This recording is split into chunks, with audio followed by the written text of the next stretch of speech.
welcome to this week's episode of Out and About in the UK, coming to you today from Imperial Wharf on the banks of the River Thames. On today's show, we'll be catching up with Celtic trad rock band, the BibleCode Sundays. We'd also be at number 20 Fenchurch Street, also known as the Walkie-Talkie building, where the British and Irish Trading Alliance recently held a very successful business learning event. But first, author Tom O'Mara, originally from County Offaly, has been living in London here for the past 30 years. He's recently written a very humorous novel called Escape from the Palace.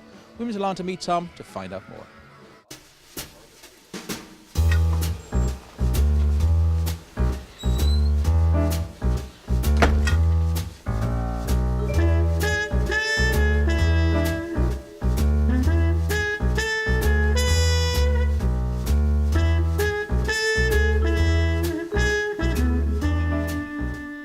John, thanks so much for joining us. We're here at the Big Green bookstore in Wood Green. Wood Green, yep. And you've recently written a book, Escape from the Palace. Tell us about it. Well, it's an idea that I came up with a couple of years ago.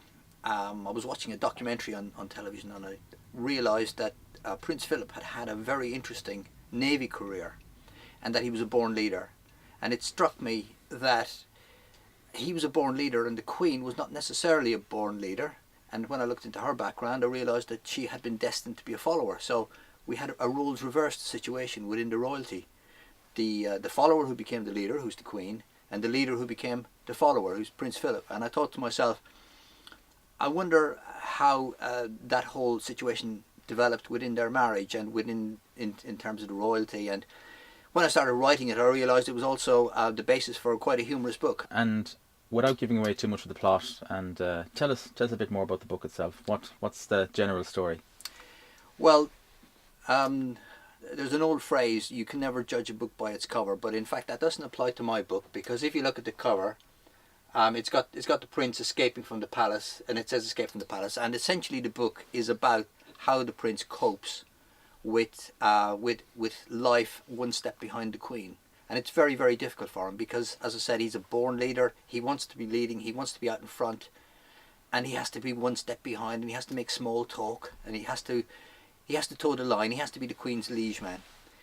So that's really what's in the book. It's all about how he copes with the pressure. He finds a tunnel underneath the palace. Or his butler finds a tunnel underneath the palace. And this is his escape mechanism. This allows him to blow off steam while he goes down and finds where this tunnel leads, and eventually it comes out in the mall and he starts escaping. He dresses up, he becomes disguised, he meets his general public, they don't know it's him, and there's lots of misunderstandings. He ends up getting himself a job in Woolworths as a disguised detective, and I won't give away too much more of the story, but let's just say there's some, well, in my opinion, quite amusing situations that develop. And Tom, tell us about your own background here in London. You came here to London from County Offaly.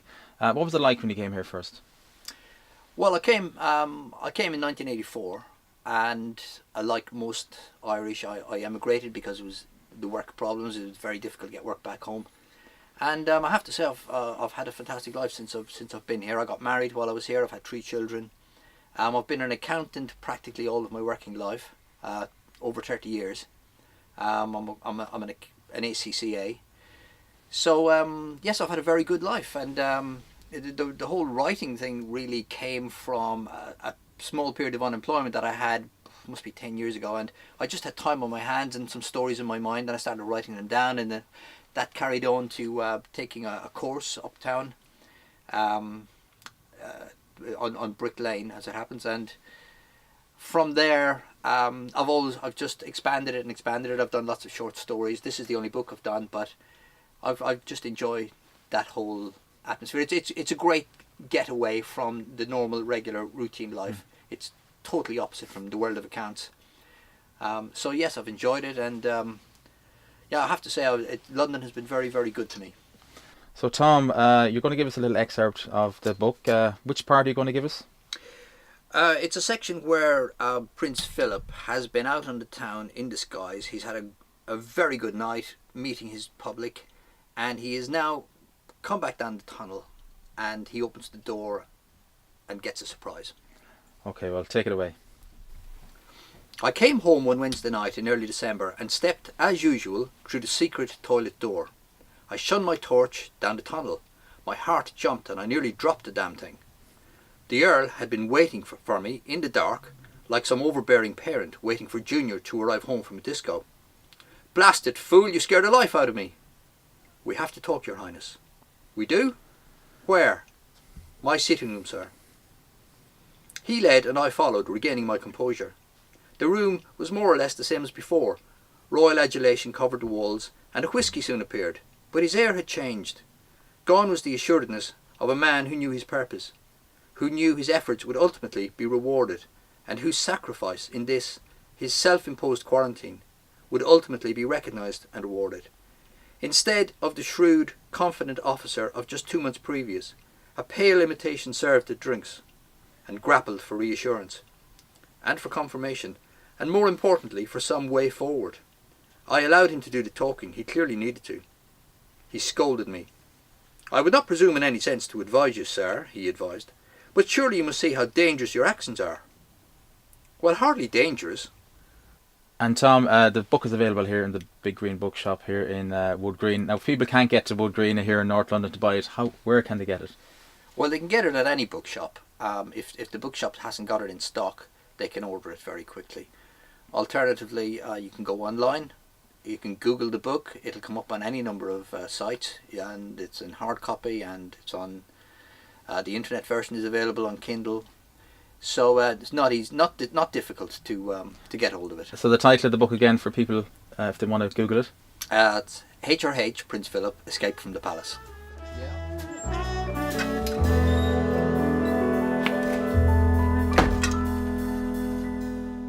Well, we really enjoyed meeting Tom there, and many thanks to him for taking the time out to speak to us. Well, the British and Irish Trading Alliance, also known as BITA, are a business and networking organisation here in the UK. They recently held a hugely anticipated business learning event in the Walkie-Talkie building in Fenchurch Street, and BITA President Paul Whitnell told us more. Well, tonight we're in the fantastic building, the Walkie-Talkie in London. It's the first of the BITA learning events. This year we're embarking on a new venture. We're doing 5 learning events this year, and tonight is the first one with John Griffin. We welcome all sectors of business to come and join these events. So learning events like these give us an opportunity to display that. So Paul, tell us about the Irish chapter of BITA. The Irish chapter will be launched in Dublin in May of this year. We're hoping to launch it in association with the British and Irish Chamber of Commerce in the British Embassy. So we're looking forward to that event and a good turnout for that as well. John, thanks so much for joining us. Learning events that are happening here tonight with the British Irish and Trading Alliance. Very important event tonight. You must be delighted to be here. I am. I think people don't realise what a massive future Ireland has got. People have said that before, but the difference now is fibre optic is coming from America. It's going to spread all over Ireland, going to Europe. It's going to give much more possibilities for Irish people to do international trade. Never happened before. Everybody left because they couldn't find any jobs, because there was nobody trading, because London was the marketplace, it was too far away and they couldn't compete. All of that will change. How important are organisations like BITA to people here in London? Yeah, I think there's a few sprung up now, and it's great to see Irish people pulling together. Yeah? Other communities do it. We've been a bit lax in that department. I think we should all now follow and push behind this initiative. What's happening now, I think, will be great for us, great for our children, and I think the future for Ireland is something special. And Dan, tell us about your own involvement in BITA. So I met Paul last August at a wedding, and it took him all of about 2 minutes to convince me to join. I moved to London myself about 3 years ago, and I've never used any kind of networking event ever to do anything with my career. But I decided that I was going to change that because I wanted to become more connected to the Irish community in London. And but I also felt I wanted to give something back, so I came on as a volunteer on the board.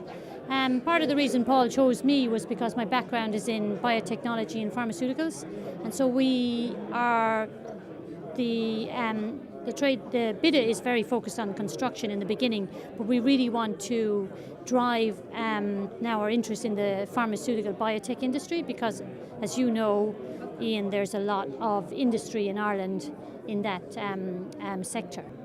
James, how important are Irish networking organisations like British and Irish Trade Alliance to Irish people here in London? They're incredibly important from a number of reasons. First, from a social reason, but more importantly, it gives them the opportunity to meet business people in all sectors across all industries, giving them the opportunity, whether they need finance, whether they need suppliers, whether they need sales. There's an opportunity at all these networking events for them to do business, and it's all about the people. It's more about what you can do for each other, and the beauty of doing a referral business like BITA does is that once you actually help somebody in their business, they're willing to help others, and it continues that way right across the board. What BIT have achieved over the last couple of years from absolutely nothing has been absolutely remarkable, led by Paul Whitnell. He's done tremendous work, unpaid, but he's put many, many businesses together who've been able to do business together, generate more profits, generate more jobs, and create a buzz around meeting to do business. Well, we're going to take a break right now, but do stay with us for the second half where Maggie caught up with London Irish band, the BibleCode Sundays.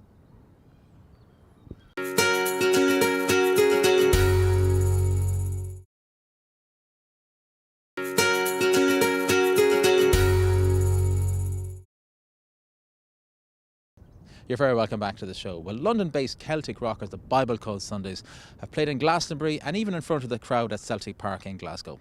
They've played support to Van Morrison and the Dropkick Murphys. They're hugely popular here in London on the Irish scene, and Maggie Dahl caught up to them to see what all the fuss is about.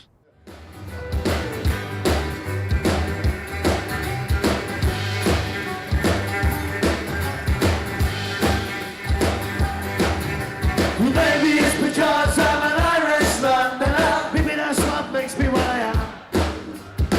Well, you can hear it in my accent when I talk, a proud London Irishman.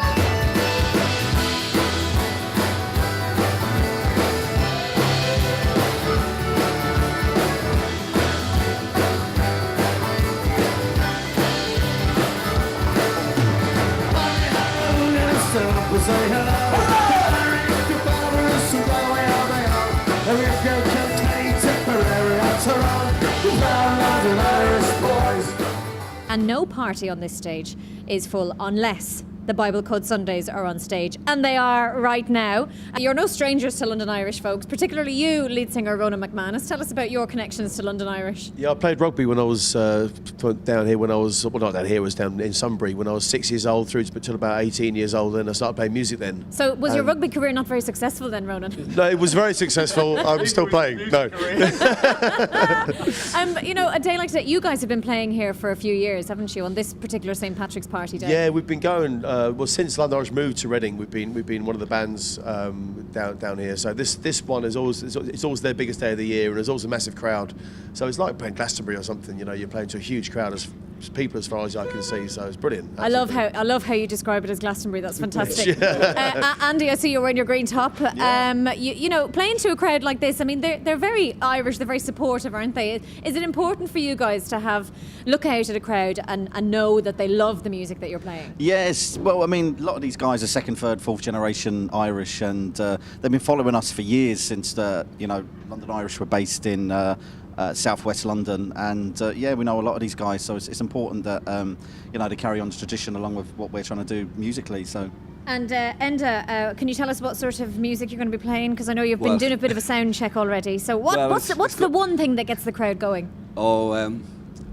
Irish Londoner drinking all day, all those fields of Battle Roy, yeah. They love that, they sing along. They do, yeah. It's all going to be all raucous stuff, so. Fantastic. And Lorraine, who isn't normally with the BibleCode Sundays, but you're joining them on stage today. Tell us a little bit about yourself, Lorraine. You're going to be singing with the lads? Yes, well, ironically, I met the guys back here 5 years ago when I first moved to the UK, and it's a great pleasure to be joining them today on stage. And do you know what you're going to be singing?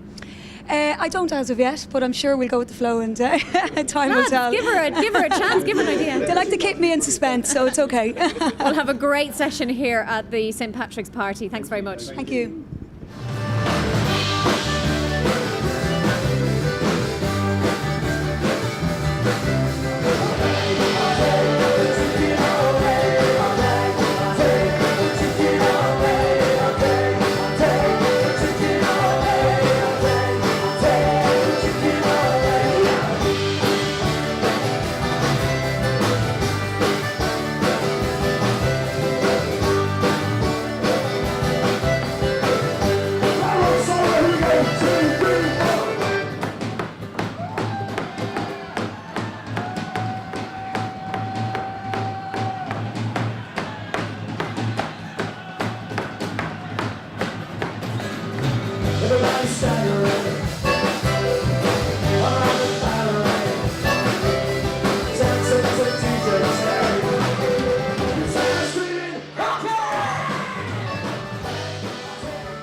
Would you say, guys, that you're the hardest working band in London?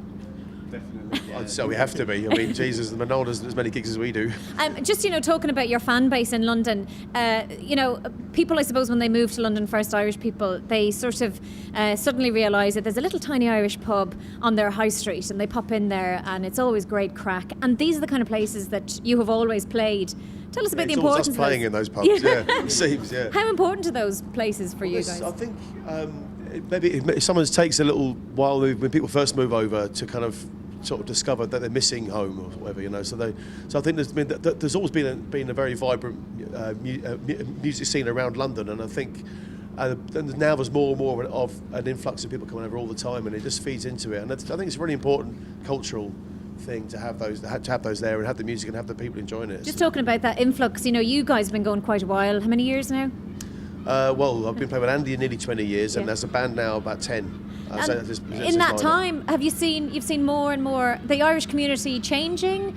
What have you seen with the Irish community in London? There was a bit of a lull where people started to go home, and the Celtic Tiger kind of thing kicked in, and then now it's all coming back again, and it's just like the 70s and 80s when people just come over in droves. It's coming back again, unfortunately for Irish economy, but it's good for our gigs. Yeah. And tell us about the kind of gigs you're doing at the moment, Andy. If I can pass over to you for a second, you're busy, obviously. You're gigging all the time. Yeah. But you've also got a new album coming out. Yeah, we've got a new album coming out sometime in the summer.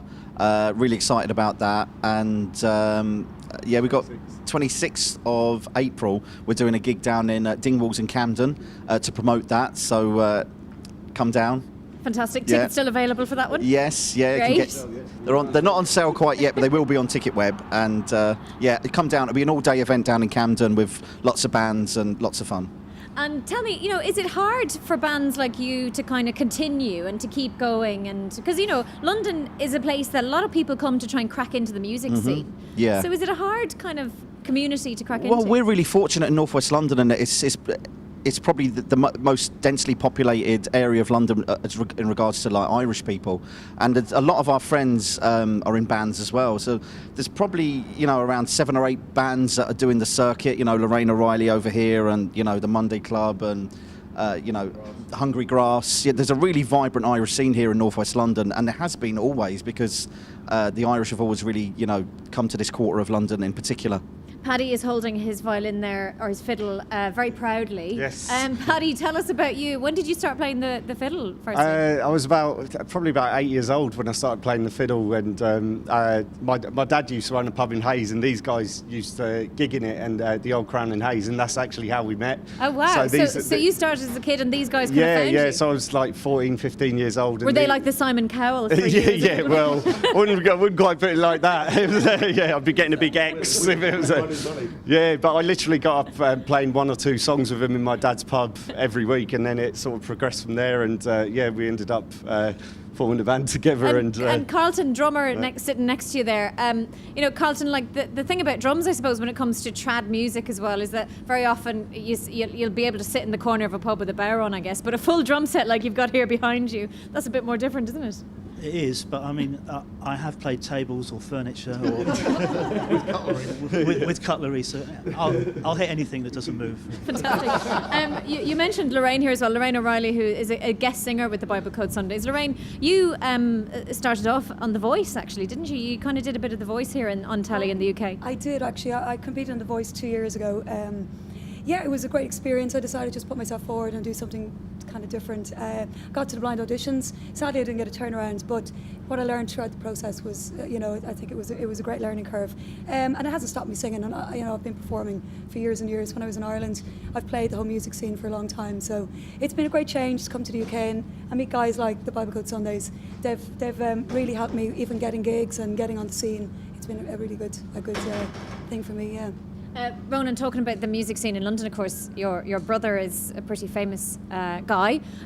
Did he sort of help you when you started and when you decided to change from playing rugby as a kid to turning into a musician? Well, it was really more my dad than my brother. My brother, it was Elvis Costello. He was already kind of famous and often touring. When I was a kid, he was already famous. So it was more my dad that he was very heavily involved in the. I'm from Twickenham area, which is, there was a Richmond Irish Society which Dad was involved in. So I did my first gigs on those stages singing Irish ballads when I was about 10, 11 years old. I got paid in a football shirt and £10. And I was delighted with that. But that was part of it, is getting up there and just sink or swim. There's a mic, there's a crowd, and you go, and that's it. Yeah. Playing Irish music from a very young age, just not doing much rehearsals, just not thinking about it too much, just going into the pubs and getting up on the stage and doing it. And I mean, I was doing gigs since I was 13 years of age, so I think it's probably the same for everyone sitting here.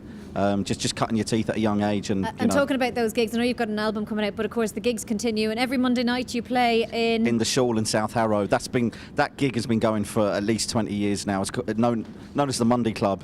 Surely that's going to hit the Guinness Book of Records soon, isn't it? Should do. It should do, yeah. No, it's a great pub owned by a good friend of ours, Paul Hare, at the Shawl, and it's been a really important gig for us down through the years. Fantastic. We get to play whatever we want in there, really. So we get to play new songs. We tried things that didn't work, and we get this. So it's that kind of our home, really. So we get away with a lot down there, really. But there's always a crowd in there on a Monday, and it's a great. It's kind of the only place to be on a Monday in North West London, really. Fantastic stuff. Well, thank you so much for your time, folks. Lovely to have the BibleCode Sundays on Irish TV. Thanks very much.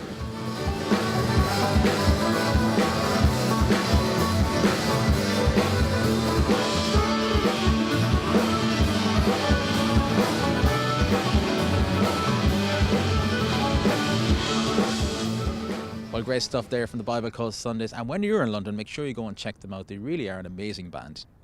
If you'd like to contact the show, send an email to ian@irishtv.ie, and you can also find us on Facebook and on Twitter. Unfortunately, that's all the time we have right now, but do come back to us next week when we'll be out and about in the UK.